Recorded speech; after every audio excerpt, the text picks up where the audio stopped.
I work for the Department of Conservation and have for most of my adult life. I started my career as a trainee travelling all widely over the country to offshore islands. And I thought, you know, it's this losing battle, shrinking, only things on islands would survive. But really over the last 10 years, that trend has changed entirely. And unusually, we're finding that the wildlife is actually now alongside people in urban areas. The biggest population of kākā now lives right in the middle of Wellington, living in people's houses.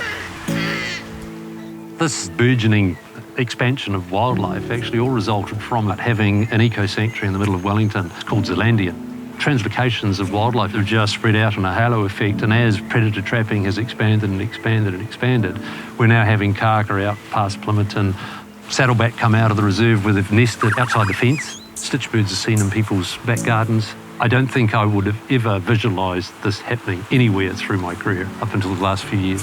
Thinking about it, the old goosebumps go up the back of the neck, you know, what an amazing change. Amazing.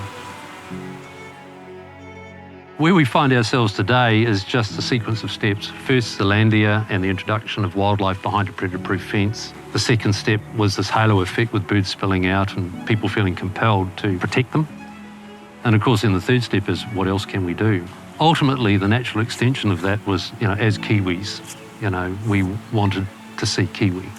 Kiwi are these amazingly resilient birds. Once they get to adult size, you know, they've got a built-in raincoat. They've got a beautiful set of weapons to defend themselves, you know, from cats and possums and stoats and all sorts of things. You know, they can live everywhere, from the beach to the mountains, to in the forest, in the grasslands.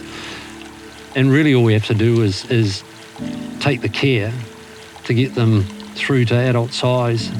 I mean, this is reality. I mean, I will be there when the birds get let go, and, you know, I'm going to turn 61 years of age in December, and I would have never have dreamed of that happening, but we will have encounters of Kiwi in people's backyards, you know, in the following years. I mean, that's just phenomenal, isn't it?